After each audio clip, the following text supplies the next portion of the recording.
or refused to treat you? I came into the emergency room clutching my abdomen, in the same hospital I once worked as chief of surgery. After 2 hours, I finally got to see Dr. Harm, who barely glanced up at me and sighed like I'd interrupted something by being here. Let me guess, he said before I could speak. You're 90 years old, ate dinner too late, and now you're panicking. On a scale of 1 to 10, how bad is your imaginary emergency? When I said 8, he actually laughed. Right. Everyone says 8. Real pain doesn't let you walk in here in your pajamas looking so put together. My pajamas were soaked with sweat from the pain. When did you last have your period? He asked with a smirk. When I said I was postmenopausal, he nodded like he'd solved everything. There you go. Hormones. They make women your age think every little cramp is a heart attack or appendicitis. Have you tried yoga? Maybe losing some weight? He typed something without examining me. I see a lot of hysterical women your age. Retirement gives you too much time to obsess over every little ache. I tried to explain that I knew my body, but he interrupted. Ma'am, I have actual emergencies to deal with. Young man next door got stabbed. That's real medicine. Your psychosomatic belly ache can be handled by your GP on Monday. He started to leave, but I grabbed the rails of the bed. Please, something's wrong. I can feel it. He pried my fingers off one by one. This is drug-seeking behavior. Are you here for pain pills? Because that's not happening. A nurse came in and Harm told her loudly. Just anxiety. Probably wants attention. Her husband probably doesn't listen to her anymore, so she comes here for someone to talk to. He didn't know my husband died 2 years ago in this very hospital. Don't waste resources on blood work. Give her some antacids and discharge papers. The nurse looked uncertain, but he snapped. Did I stutter? Or do you want to be a doctor now too? When I asked for a different doctor, he got nastier. You want a doctor shop? Classic drug seeking. I'm noting this in your file. He pulled up my chart on the computer. Oh look, you've been here before. Frequent flyer. Lonely old women love the attention from young doctors. It's pathetic, but common. He didn't scroll down far enough to see my employment history at this hospital. The pain was getting worse and I doubled over, which made him roll his eyes dramatically. The performance isn't necessary. I've seen better acting from kindergartners. He called another resident over. Watch this. Classic case of Munchausen's in the elderly. They Google symptoms and then pretend to have them. The resident looked uncomfortable but stayed quiet.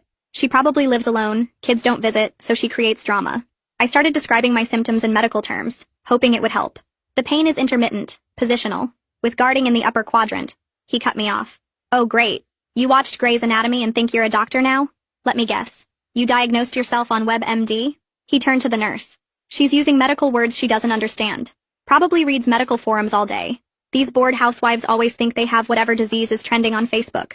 When I stood up to leave and find another hospital, I collapsed from the pain. Instead of helping, he stood over me and said, This manipulation won't work. Get up. You're taking a bed from someone who actually needs it. He didn't help me up, just watched as I struggled. In my professional opinion, you need a psychiatrist, not an ER. Maybe some friends. A hobby. Anything besides wasting our time. He grabbed my arm roughly to pull me up and I cried out. Stop the theatrics. I'm documenting this as a psych case. You'll be lucky if insurance covers this visit when I'm done. He started dictating to his phone. Patient presence with fabricated symptoms, drug-seeking behavior, and hysteria typical of menopausal women seeking attention. He looked at me with disgust. Women like you clog up the system. You're why people with real problems wait hours. I vomited from the pain and he jumped back. Great. Now you're making yourself puke for sympathy. Clean that up yourself. He threw paper towels at me. I'm not exposing my staff to whatever attention-seeking disease you have. You know what? Get out. Leave. You're banned from this ER for abusing services. He was writing discharge papers when I passed out again. I heard him telling security to remove me when Dr. Vance, the current chief, walked in for his morning rounds. Dr. Callahan? Oh my God, what are you doing on the floor? He rushed over and Harm's face went white. You know her? Vance's voice was ice. This is Dr. Rebecca Callahan. She was chief of surgery here for 10 years. She hired me. She's on the board. I hope you've been treating her well. Vance then felt my abdomen and immediately started barking orders. Get an OR ready now. This is a mesenteric torsion with compromised blood flow. She needs emergency surgery or she'll lose her intestines. Harmon's clipboard clattered to the floor. Has our staff been okay so far, miss? Vance asked me. I turned to Dr. Harm. My voice came out steady even though pain was shooting through my whole body. Dr. Harm refused to examine me and called me hysterical. I watched Vance's face change from worried to angry in about 2 seconds. His jaw got tight and his hands balled into fists. He tried to have security remove me from the ER. The words made everyone in the room freeze. Nurses stopped moving. The security guard who'd been walking over backed away. Vance's face went red and then white again. He stood up slowly and turned to look at Harm, who was still holding his clipboard like a shield. Get an OR ready right now. Vance's voice filled the whole ER. He pointed at Harm without looking at him. You don't move from that spot. Two nurses rushed to get a gurney while Vance grabbed his phone and started barking orders about getting the anesthesiologist down here immediately. The whole ER had gone dead quiet except for Vance's voice. Even the guy who'd been moaning in the next room stopped making noise. Harm opened his mouth, but Vance held up one hand to stop him. The nurses lifted me onto the gurney and I bit my lip to keep from screaming at the movement. My whole belly felt like it was on fire and every bump made it worse. They started wheeling me toward the elevator and I could hear Vance behind us telling Harm he was suspended effective immediately pending a full review. Harm started yelling about being overwhelmed and understaffed, but Vance cut him off with words I couldn't make out. The last thing I saw before the elevator doors closed was Harm's face going from white to bright red like he might explode.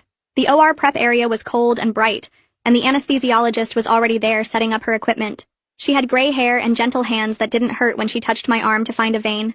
"I'm going to take good care of you, Dr. Callahan." She kept explaining each step while she placed the IV, and I noticed her hands were completely steady even though she kept shaking her head. "I've worked here 15 years and I've never seen Dr. Vance that angry."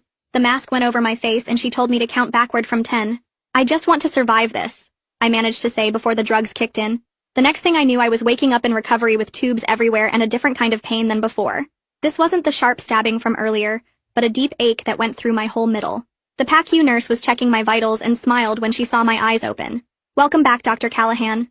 She adjusted something on my IV pump. "The surgery went well, but it took 3 hours to fix everything." She wrote something on her clipboard. "Dr. Vance wants to speak with you when you're ready, but there's no rush." My throat was dry and she gave me ice chips that hurt going down. That evening Vance came to my room looking tired and older than this morning. He pulled a chair close to my bed and sat down heavily. "Rebecca, I need you to understand how close this was." His voice was quiet but serious. "Your intestines were twisted and the blood flow was almost completely cut off. If you'd been sent home like Harm planned," he rubbed his face with both hands, "you would have died within hours. Maybe less." He looked at me directly. "I need to know if you want to file a formal complaint. I'll support you completely either way, but this needs to be documented." My head was fuzzy from the pain meds, but I knew my answer. Yes. Everything needs to be documented properly. He nodded and pulled out his phone to make notes. "Several staff members have already come forward about witnessing what happened." He looked exhausted and kept running his hand through his hair. "I'm so sorry this happened in my ER. I should have known. I should have caught this pattern earlier." He apologized 3 more times before leaving. The next morning, I woke up to someone knocking softly on my door. A young nurse came in looking nervous. "Dr. Callahan? I'm Kira McIntyre. I was the nurse last night when—" She stopped and took a deep breath. "I kept detailed notes with timestamps of everything Dr. Harm said and did to you." She pulled out a small notebook from her pocket and her hands were shaking. I wrote it all down right after because I knew it wasn't right, but I was scared to say anything. She showed me pages of neat handwriting with exact times and quotes. "I can't stay quiet anymore. What he did was wrong and I'll testify if you need me to." She left her personal phone number on my bedside table before rushing out. Later that afternoon, the resident from last night showed up looking like he hadn't slept. Easton Bates stood by the door like he might run away. "Dr. Callahan, I should have spoken up. I knew what he was doing was wrong." He pulled out his own phone and showed me notes he'd typed. I documented everything too. Times, what he said, how he refused to examine you. His hands shook as he scrolled through the notes. "I know testifying might hurt my career, but I have to do the right thing." He talked for a few more minutes about Harm's pattern of treating older women badly, and how everyone knew but nobody said anything. After he left, I asked the nurse to bring me my medical chart. Reading through Harm's notes made my stomach turn in a whole different way than the surgery pain. He'd entered psychiatric diagnostic codes before I even collapsed. The chart said I was drug-seeking and showing signs of hysteria common in menopausal women. There were notes about attention-seeking behavior and possible Munchausen syndrome. My insurance would see these codes first when processing claims. The psychiatric labels would affect coverage and create problems for years. My professional knowledge told me this needed immediate correction before it became permanent in my medical record. The nurse helped me request official copies of everything. While I was filling out the forms, someone knocked and walked in carrying a thick folder and wearing a hospital badge that said, "Patient Advocacy." Scarlett Blackwell introduced herself and pulled a chair close to my bed, opening the folder to show me different documents and brochures about patient rights. She explained how the complaint process worked, showing me timelines on a chart and pointing to each step with her pen. She wrote down phone numbers for the state medical board and insurance appeals office on a card and put it on my bedside table.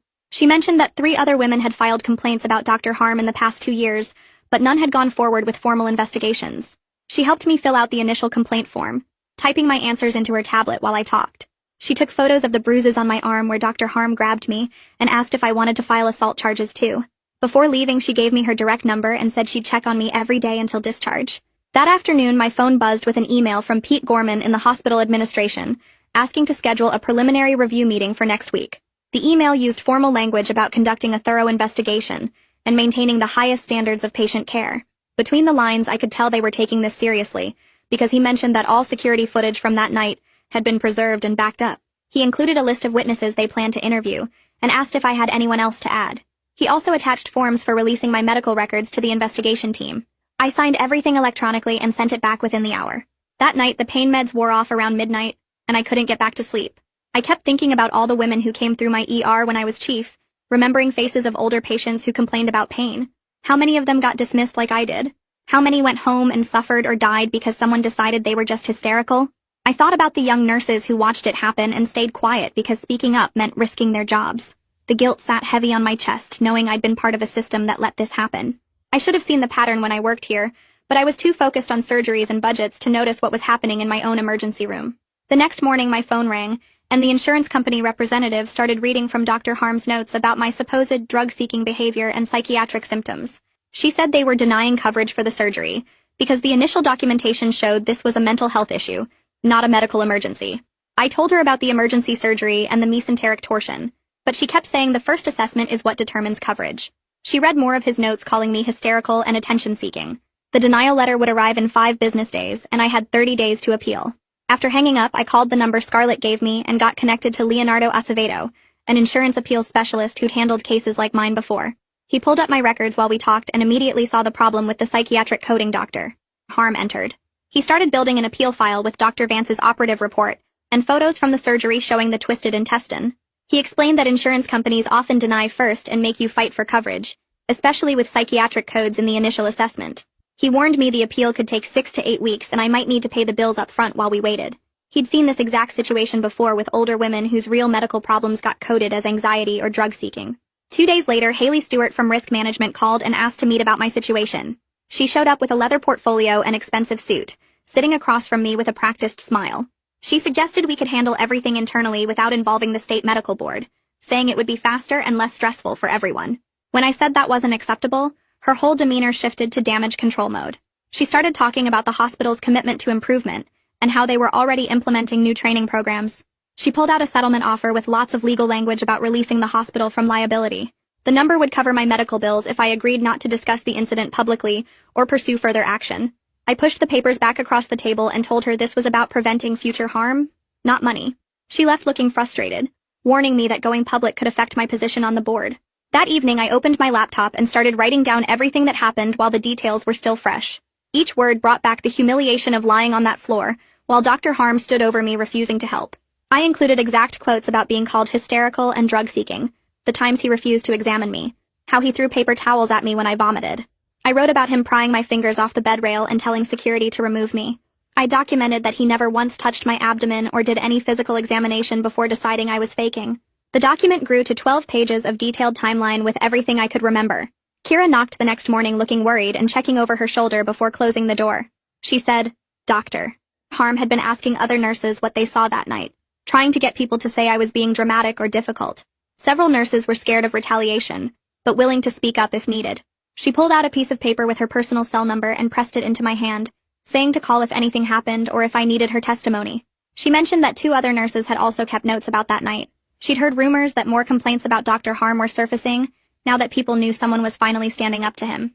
The following week, Pete Gorman came to my room with a laptop and showed me the security footage from that night. We watched me collapse while Dr. Harm stood there with his arms crossed, not moving to help. The video clearly showed him throwing paper towels at me after I vomited. Another angle caught him telling security to remove me while I was unconscious on the floor. Pete's face showed visible disgust as we watched, and he kept apologizing for what happened in his hospital. He said this was the clearest evidence of gross misconduct he'd seen in 20 years of administration. The footage would be part of the permanent record and couldn't be deleted or altered. Dr. Vance stopped by that afternoon and sat down heavily in the visitor chair, looking exhausted. He told me Dr. Harm had been placed on administrative leave that morning pending the full investigation. They'd started reviewing his other cases from the past year and found a disturbing pattern of dismissing older women with serious conditions. 3 women had been sent home with heart problems he called anxiety, and 1 almost died from appendicitis he diagnosed as gas. The medical review board was taking over the investigation, and more patients were coming forward with similar stories. 3 days after the surgery, my stomach stopped working completely. The nurses tried giving me liquids, but everything came right back up. Dr. Vance ordered tests that showed my intestines had basically shut down from the trauma of waiting so long for surgery. They had to put a tube down my nose into my stomach to drain everything out. The tube hurt going in and made my throat raw. Another tube went into my arm for nutrition since I couldn't eat anything. The nutritionist explained this could have been avoided if they'd operated right away instead of letting my intestines twist for hours. I spent the next 2 days throwing up bile while machines pumped food directly into my veins. My phone buzzed with a text from Easton saying Dr. Harm had removed him from the schedule before the suspension started. He was worried about his evaluation, but said speaking up was worth it. I forwarded his message to Pete Gorman right away, along with screenshots showing the dates. Pete replied that he'd handle it and make sure Easton was protected. The formal interview happened on day 5 when I could finally sit up without getting dizzy. 2 investigators came to my room with laptops and recording equipment. They asked me to go through everything from the beginning while one typed and the other took notes. Every few minutes they'd stop to clarify details or ask follow-up questions. They wanted exact times, exact words, exact actions. The woman investigator mentioned they already had statements from 6 witnesses, including nurses who were in the room. She said this was the most documented case of misconduct she'd seen in 15 years of doing these reviews. The interview took 3 hours and left me exhausted. Haley Stewart showed up the next morning with a folder full of papers. She sat down and explained the hospital wanted to offer me a settlement to cover my medical bills and lost wages. The number she mentioned would pay for everything plus some extra for pain and suffering. But then she showed me the terms, which included never talking about what happened, never posting online, never contacting media, and never pursuing any other legal action. I told her this wasn't about money, but about making sure it didn't happen to anyone else. She said the hospital understood but needed to protect its reputation. I pushed the papers back across the table and said no. She gathered them up and said she'd be in touch if the terms changed. My recovery was going terrible because of the delay in treatment. The physical therapist came twice a day to help me walk, but I could barely make it to the bathroom without help. Each step hurt, and my stomach muscles wouldn't work right. The therapist said the prolonged twisting had damaged the nerves and muscles in ways that might be permanent. We measured progress in tiny amounts, like being able to stand for 30 seconds longer or walking 5 more feet. Every painful session reminded me this could have been avoided if Dr. Harm had just examined me. Scarlett came by with a stack of paperwork for the state medical board complaint.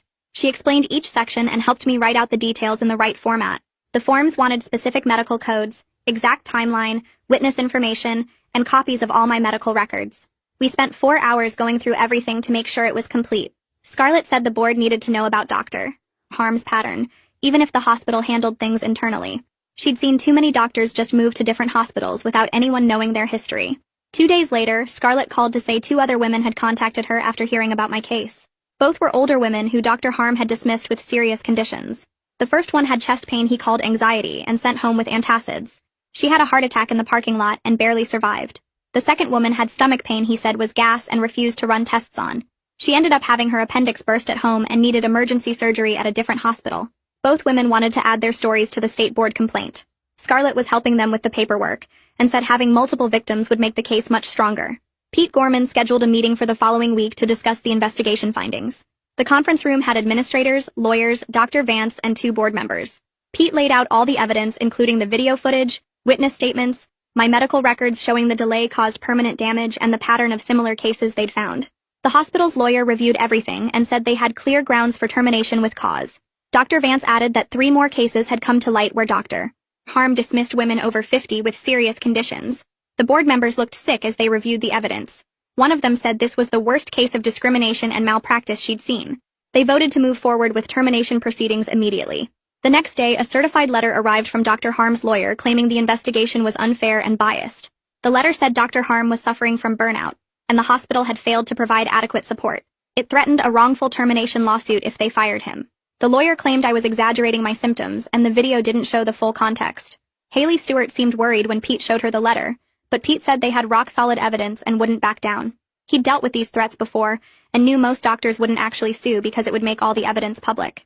Leonardo called that afternoon with partially good news about the insurance appeal.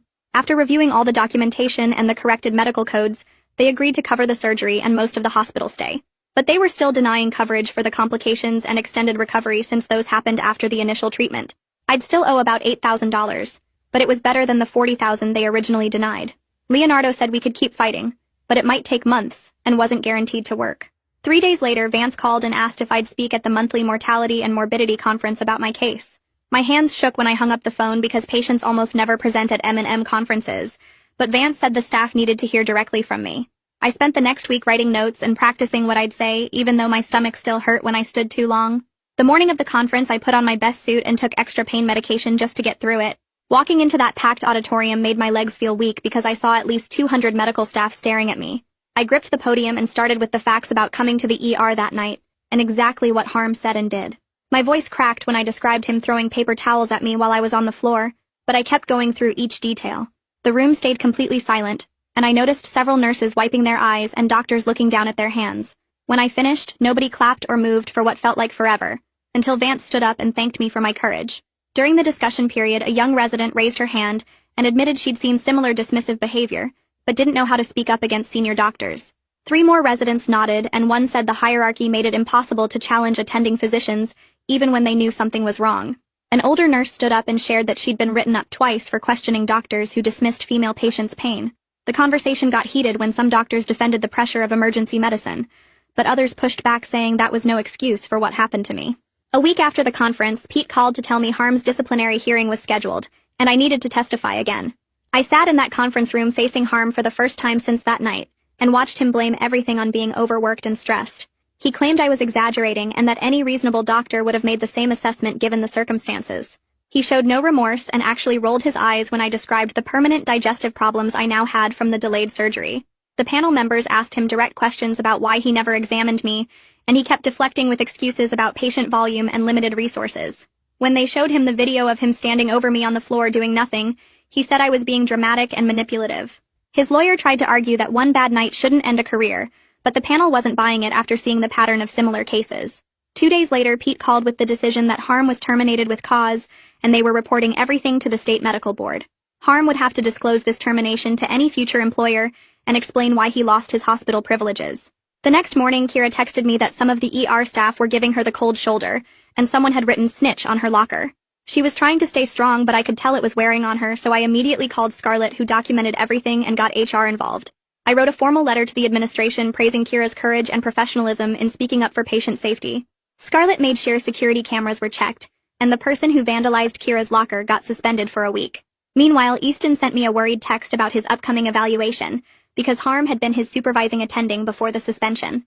Vance personally reviewed Easton's file and changed what would have been a negative evaluation to a neutral one that focused on his clinical skills. Easton got matched with a new attending who valued integrity, and actually praised him for having the courage to report misconduct. He texted me a photo of his new schedule with a supportive message about being glad he spoke up, even though it was scary. 6 weeks after my surgery, I finally managed to eat a normal meal without pain, though I still had to be careful about portion sizes. The physical therapist said my recovery was slower than it should have been because of how long the torsion went untreated, but I was making progress. I still woke up some nights in a panic, remembering Harm's face as he stood over me refusing to help. My therapist said that was normal trauma response and would get better with time, but I wasn't sure I'd ever fully trust doctors again. Around that time, the hospital sent out an email announcing new protocols for emergency room complaints and mandatory bias training for all staff. They were putting a patient advocate on every shift and creating a new system where patients could request a second opinion without fear of retaliation. It wasn't perfect, but it was something, and I knew my case had forced these changes, even though they should have happened years ago. Pete told me privately that complaints about dismissive treatment had already dropped 30% since word got out about what happened to Harm. 2 months after the incident, I walked back into the hospital boardroom for my first meeting since everything happened. Several board members came up to me before the meeting started to express their outrage about my treatment and support for the changes. When we got to new business, I made a motion to triple the funding for patient advocacy programs and require quarterly reports on complaint patterns. The vote was unanimous, and the board chair said this would be her personal priority going forward to make sure nothing like this ever happened again. 3 weeks later, the state medical board investigator called and asked for copies of everything I had. I spent the whole afternoon scanning medical records, witness statements, and the security footage Pete had saved on a flash drive. The investigator, a woman who sounded tired on the phone, said they'd already gotten 4 other complaints about Dr. Harm from different hospitals where he'd worked before. She wanted me to come in for a formal interview next week, and said they were taking this pattern very seriously. I drove to their office downtown and spent 3 hours going through every detail while she typed notes and asked follow-up questions about specific things he'd said. She showed me a thick file with his name on it and said mine wasn't even close to the worst case they'd documented. 2 days after that interview, I went back to the hospital for a follow-up appointment and noticed the ER had a different feel to it. The new doctor they'd hired to replace Harm was a young woman who I watched greet every patient with eye contact and a real smile. The nurses seemed more relaxed, and I saw one actually challenge a diagnosis without getting yelled at. Kira saw me in the hallway and pulled me aside to tell me how much better things were now that everyone felt safe speaking up for patients. She said complaint rates had dropped by half already, and staff were actually happy to come to work again. That same week, Scarlett called to say 2 other women who'd filed complaints about Harm wanted to meet with me. We gathered at a coffee shop near the hospital and spent 2 hours sharing our stories. One woman, probably in her 70s, had almost died from a heart problem Harm dismissed as anxiety. The other one had suffered for months with undiagnosed gallstones he'd called menopause symptoms. We exchanged phone numbers and decided to meet monthly as a support group for people who'd experienced medical gaslighting. It felt good knowing I wasn't alone in this, and that we could help each other heal from the trauma of not being believed when we needed help most. The following Monday, my final medical bills arrived in a thick envelope that made my stomach hurt just looking at it. Even with insurance covering most of the surgery, I still owed $8,300 for various fees and uncovered services. I called the billing department and after being transferred 4 times finally got someone who understood my situation. They offered a payment plan of $200 a month and said they could forgive about 30% given what had happened with Harm. It was still a huge financial burden, but at least I wouldn't have to drain my entire savings account to pay it. By the time 3 months had passed since my surgery, I could finally eat most normal foods again, though I had to be careful about portions and timing. My surgeon examined me and said the digestive problems were probably permanent because of how long the torsion went untreated before surgery. He prescribed special enzymes to help with digestion and suggested I might need to stay on them forever. I had to plan every meal carefully now and always knew where the nearest bathroom was when I went out. Some days were better than others, but I was learning to live with these new limitations even though they were completely preventable if Harm had just done his job. The state board finally scheduled Harm's hearing for next month and sent me an official notice to testify. I'd have to drive to the Capitol and spend the whole day there, but I was ready to tell my story again if it meant protecting future patients. The letter said 4 other patients would also testify and they'd have several expert witnesses discussing standard of care violations. Scarlett helped me prepare my testimony and said having multiple victims speak would make the case much stronger. Pete stopped by my house one evening with a folder full of statistics about the ER since they'd implemented the new protocols. Complaint rates had dropped 70%, patient satisfaction scores were the highest they'd been in 5 years, and staff retention had improved dramatically. He showed me graphs and charts proving that the changes we'd forced were actually working. He said the board was so impressed they were thinking about making our hospital's new system a model for others in the state. The next week I started volunteering with the patient advocacy program 2 days a week. My first day, I helped an elderly man navigate a complaint about a doctor who wouldn't refill his heart medication without an expensive test he couldn't afford. My medical background meant I could translate the technical stuff, and my personal experience meant I understood the fear and frustration of not being heard. By my 3rd week volunteering, I'd helped 12 people file complaints or appeals, and it felt like I was turning my trauma into something useful. 6 weeks after the hearing, the state board's decision arrived by certified mail. Dr. Harm's medical license was suspended for 2 years, and he'd have to complete extensive remediation before he could practice again. The requirements included bias training, supervised practice when he returned, and quarterly reviews for 5 years after reinstatement. It wasn't the permanent revocation I'd hoped for, but it was still significant, and would follow him for the rest of his career. That same week, Kira got promoted to charge nurse with a big raise and expanded responsibilities. She came to find me during my volunteer shift to share the news and thank me for supporting her when others tried to silence her. She'd already started training other nurses on how to document concerns and advocate for patients even when doctors pushed back. Watching her confidence grow from that scared nurse who'd whispered her concerns to me to this strong advocate made everything we'd been through feel worth it. 3 months passed before Easton stopped by the hospital during my volunteer shift and found me helping an older woman appeal her insurance denial. He wore his white coat with attending physician embroidered on it and carried himself differently now, more confident but also more careful. He pulled me aside near the coffee station and told me he'd finished his residency with excellent evaluations and matched into a hospitalist position at a teaching hospital 2 hours away. He said that night in the ER changed everything about how he practices medicine, and now he always listens when patients describe their symptoms, especially older women who other doctors might dismiss. He showed me a photo on his phone of his new office where he'd hung a sign that said, "The patient is the expert on their own body," right above his desk. The hospital announced their new annual Patient Safety Award 6 weeks later at the quarterly all-staff meeting, and Pete asked me to present it. They didn't name the award after me, but called it the Courage in Advocacy Award for healthcare workers who speak up against unsafe practices. The first recipient was Kira, and when I called her name, she walked to the podium with tears streaming down her face. She took the plaque with both hands and hugged me, so tight I could barely breathe. The room erupted in applause, and I saw several nurses wiping their eyes. Pete had included a $5,000 bonus with the award, and Kira whispered that she was going to use it for her daughter's college fund. The following spring, I flew to Chicago for a national healthcare conference, where Vance was presenting our hospital's new protocols as a model for patient safety. The conference room was packed with administrators and doctors from hospitals across the country. Vance clicked through slides showing our complaint statistics and staff satisfaction scores while explaining how one incident catalyzed necessary changes. He mentioned my name 3 times and credited me with forcing the hospital to confront its toxic culture. After his presentation, representatives from 12 hospitals approached him about implementing similar programs. A woman from Seattle gave him her card and said they'd had 3 malpractice suits from dismissed female patients in the past year. 2 weeks after the conference, a thick envelope arrived at my house with no return address. Inside was a handwritten letter from a woman named Madeline who lived 3 states away. She wrote that a nurse at her local hospital had refused to let a doctor discharge her without proper testing because she'd heard about our case at a training session. The tests revealed early-stage ovarian cancer that would have killed her within months if untreated. She thanked me for speaking up and said I'd saved her life even though we'd never met. She included a photo of her grandchildren and said she'd get to watch them grow up because of what we'd done. I kept that letter in my nightstand and read it whenever I doubted whether the fight had been worth it. My digestive system never fully recovered from the delayed surgery, and I had to take enzymes with every meal. The scar tissue caused random sharp pains that made me double over without warning. My doctor prescribed medication to manage the symptoms, but warned me these issues were probably permanent. I learned which foods triggered the worst reactions and kept antispasmodics in my purse at all times. Some days were better than others, but I'd accepted this new reality. The support group for medical gaslighting survivors grew faster than we expected. We met monthly in the hospital's community room, and by our 6th meeting we had 30 regular members.